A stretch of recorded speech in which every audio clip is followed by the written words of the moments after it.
Ikasampung kabanata. Pagkatapos nito, humirang ang Panginoon ng 72 pa. Sila ay sinugo niya ng dala-dalawa sa bawat bayan at pook na pupuntahan niya.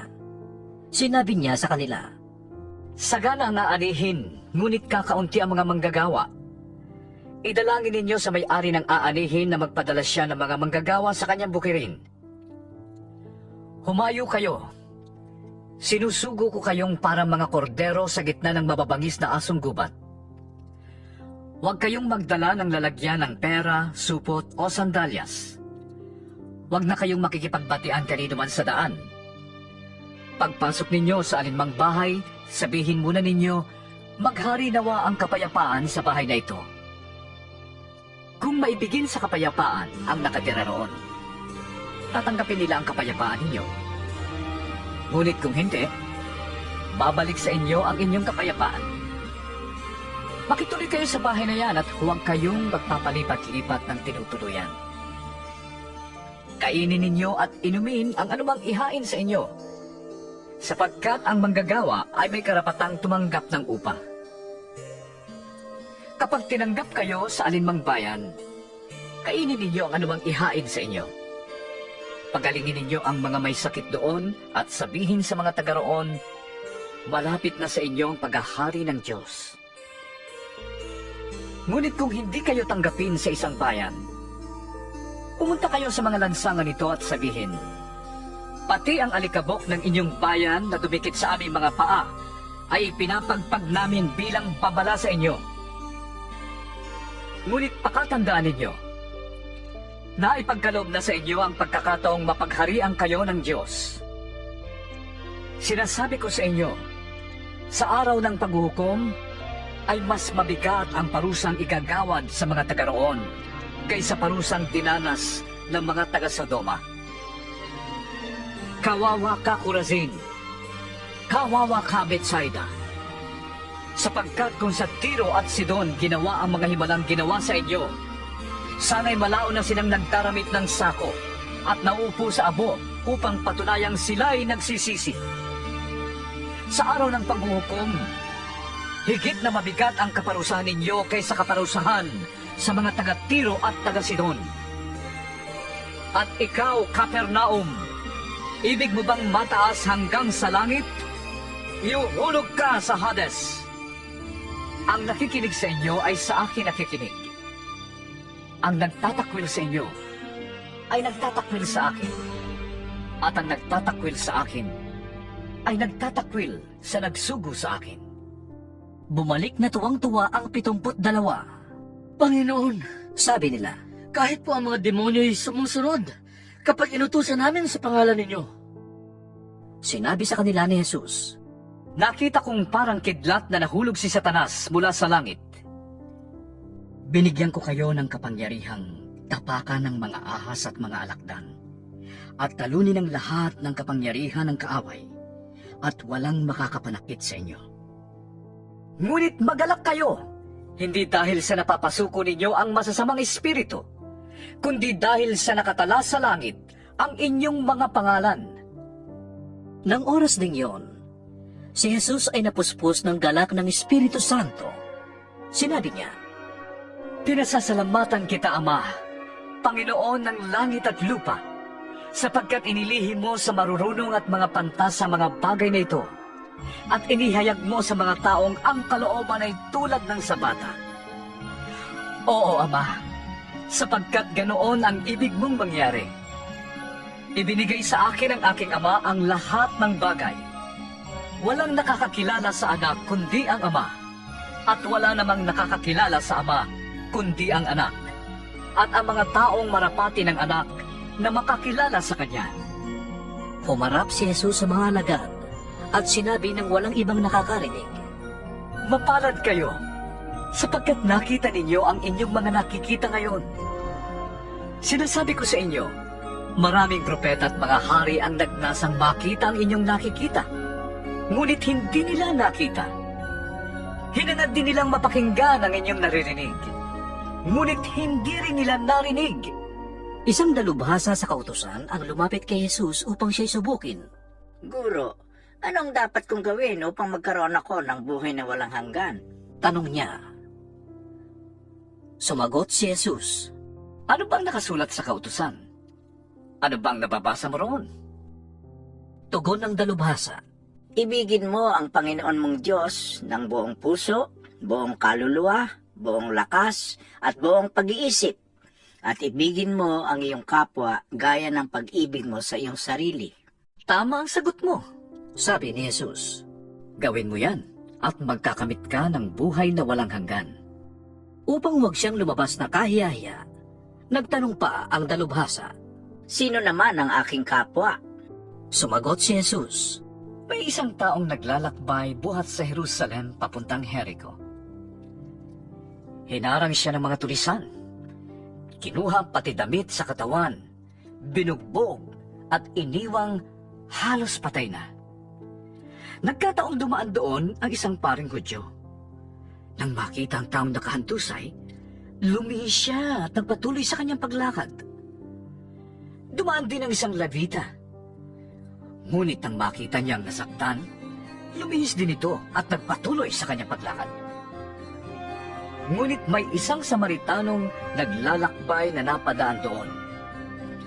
Nakita niya ang biktima at siya'y nahabag. Nilapitan niya ito.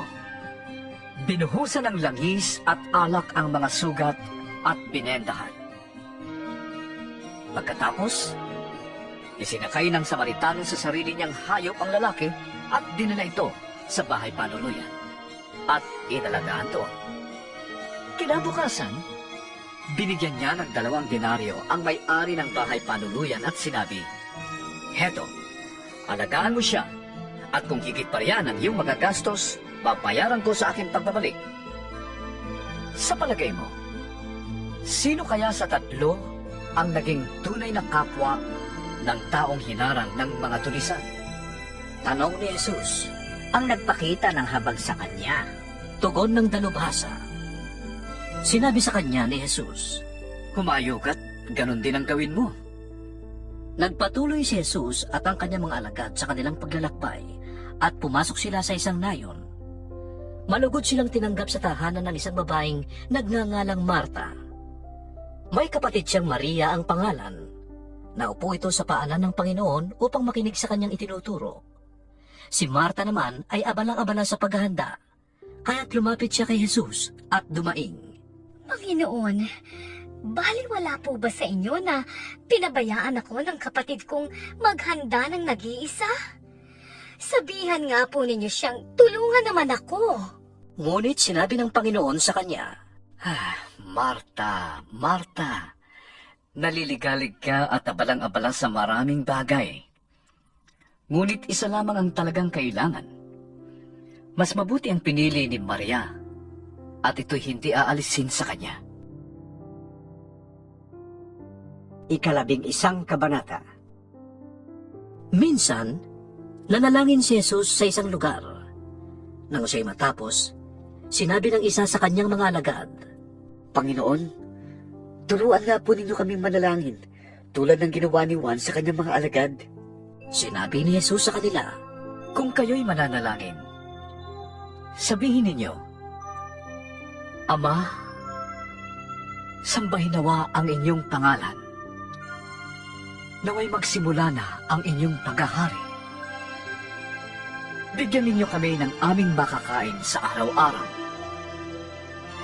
At patawarin ninyo kami sa aming mga kasalanan. Yamang pinapatawad namin ang bawat nagkakasala sa amin. At huwag ninyong hayaang malagay kami sa matinding pagsubok.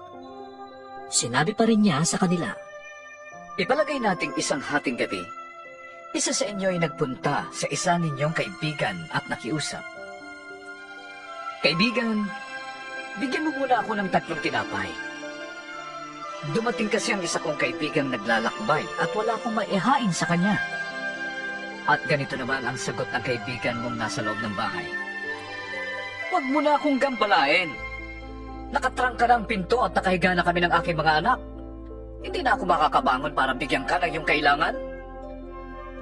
Sinasabi ko sa inyo, Hindi man siya bubangon dahil sa kanilang pagkakaibigan. Babangon siya upang ibigay ang hinihingi ng kaibigan dahil sa pangungulit nito. Kaya sinasabi ko sa inyo, humingi kayo at kayo'y bibigyan. Humanap kayo at kayo'y makakatagpo. Kumatok kayo at kayo'y pagbubuksan. Sapagkat ang bawat humihingi ay tatanggap. Ang bawat humahanap ay makakatagpo. At ang bawat kumakatok ay pagbubuksan. Kayong mga ama, bibigyan ba ninyo ng ahas ang inyong anak kung siya'y humihingi ng isda? Bibigyan ba ninyo siya ng alakdan kung siya'y humihingi ng itlog?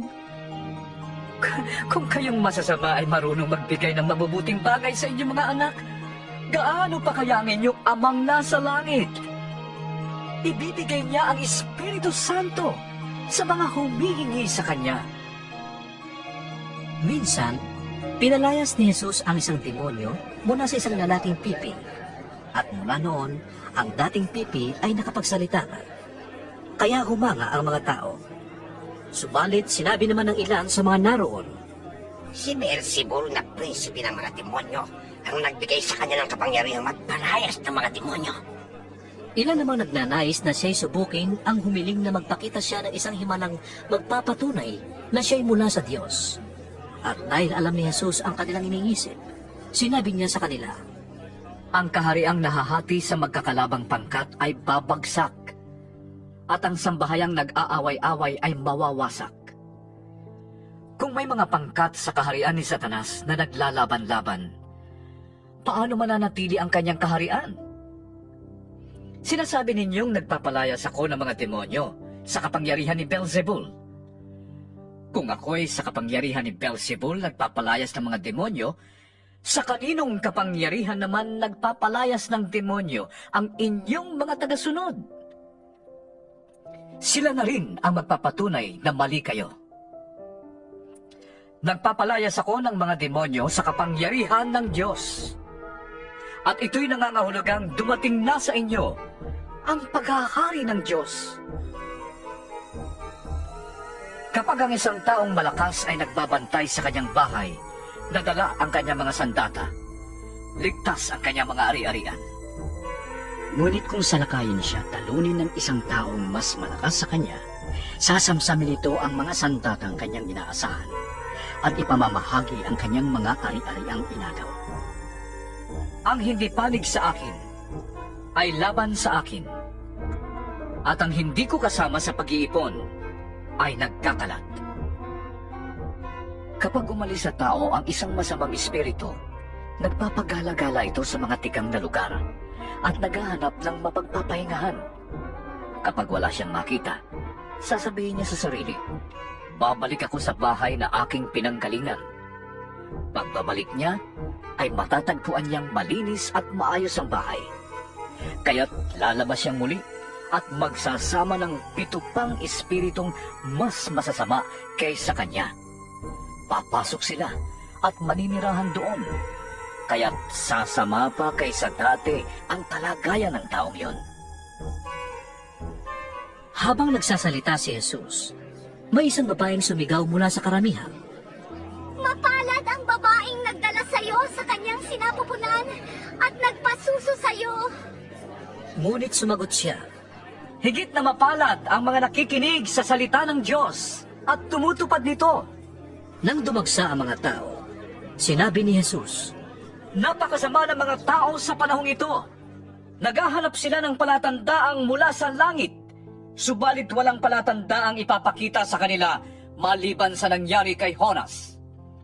Kung paanong si Jonas ay naging isang palatandaan sa mga taga-Ninive, gayon din naman, ang anak ng tao ay magiging isang palatandaan sa lahing ito. Sa araw ng paghuhukom, sasaksi ang reyna ng timog laban sa lahing ito, sapagkat naglakbay siya mula sa dulo ng daigdig upang mapakinggan ang karunungan ni Solomon. Ngunit ang naririto ngayon ay higit na dakila kaysa kay Solomon.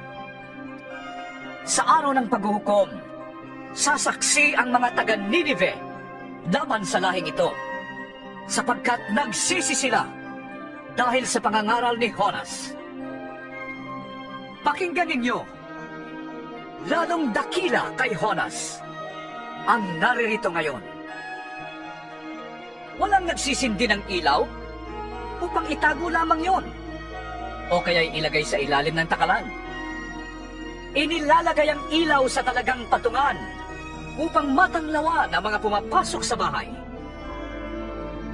Ang iyong mata ang pinakailaw ng iyong katawan. Kung malinaw ang iyong mata, maliliwanagan ang buong mong katawan. Ngunit kung malabo ang iyong mata, ang buong mong katawan ay mapupuno ng kadiliman. Kaya't mag-ingat ka. Baka ang liwanag na inakala mong nasa iyo ay kadiliman pala. Kung nasa liwanag ang buong mong katawan at walang bahaging nasa dilim, lubos siyang maliliwanagan. Para kang tinatanglawan ng isang maliwanag na ilaw. Pagkatapos magsalita, si Jesus ay inanyayahan ng isang Pariseo upang kumain sa bahay niya. Nagpaunlak si Jesus at dumulog sa hapag. Nagulat ang Pariseo nang makita niyang si Jesus ay hindi muna naghugas ng kamay. Sinabi sa kanya ng Panginoon, Kayong mga Pariseo, hinuhugasan ninyo ang labas ng tasa at ng pinggan. Ngunit ang loob ninyo'y punong-puno ng kasakiman at kasamaan. Mga hangal, hindi ba't ang lumikha ng nasa labas ang siya ring may likha ng nasa loob? Ipamahagi muna ninyo sa mga dukha ang laman ng inyong mga tasa at pinggan at magiging malinis ang lahat ng bagay para sa inyo. Kahabag-habag kayong mga Pariseo, ibinibigay ninyo ang 10 bahagi ng yerba buena, ruda at iba pang halamang panimpla sa pagkain. Ngunit kinakaligtaan naman ninyo ang katarungan at ang pag-ibig sa Diyos. Tamang gawin ninyo ang una, ngunit hindi nyo dapat kaligtaan ang ikalawa. Kahabag-habag kayong mga Pariseo, mahihilig kayo sa mga tanging upuan sa mga sinagoga at ibig ninyong pagpugayan kayo sa mga palengke. Kahabag-habag kayo, sapagkat para kayong mga libingang walang tanda, kaya't nalalakaran ng mga tao ng hindi nila namamalayan. sinabi sa kanya ng isa sa mga dalubhasa sa kautusan, Guro, sa sinabi niyong yan, pati kami kinukutya ninyo. Sinagot naman siya ni Jesus, Kahabag-habag din kayo, mga dalubhasa sa kautusan. Pinagpapasan ninyo ang mga tao ng mabibigat na dalahin, ngunit ni daliri hindi ninyo ikinagalaw sa pagtatala ng mga iyon. Kahabag-habag kayo! Ipinagpapatayo pa ninyo ng magagarang libingan ng mga propetang pinatay ng inyong mga ninuno. Sa gayon, kayo na rin ang nagpapatunay na sang-ayon kayo sa ginawa ng inyong mga ninuno, sapagkat silang pumatay sa mga propeta, at kayo naman ang nagtatayo ng libingan ng mga ito. Dahil dito'y sinabi rin ang karunungan ng Diyos, Magsusugo ako sa kanila ng mga propeta at mga apostol. Ang ilan ay papatayin nila at ang iba na may uusitin. Sa gayon, pananagutan ninyong mga nabubuhay sa panahong ito ang pagpatay sa lahat ng mga propetang pinatay mula ng likhain ang sanlibutan. Magmula kay Abel hanggang kay Zacarias na pinatay sa pagitan ng tampana at ng dakong banal. Oo, sinasabi ko sa inyo, kayong mga nabubuhay sa panahong ito, mananagot kayo sa kanilang pagkamatay. Kahabag-habag kayo, mga talubhasa sa kautusan, sapagkat ay pinagkakait ninyo ang susi ng kaalaman. Hindi na nga kayo pumapasok, hinahadlangan pa ninyo ang ibang ibig pumasok. Pagkaalis ni Jesus sa lugar na yon, nagsimula na ang mga tagapagturo ng kautusan at Pariseo na siya'y tuligsain. Malimit nilang tanungin siya tungkol sa maraming bagay upang masilo sa kanyang pananalita.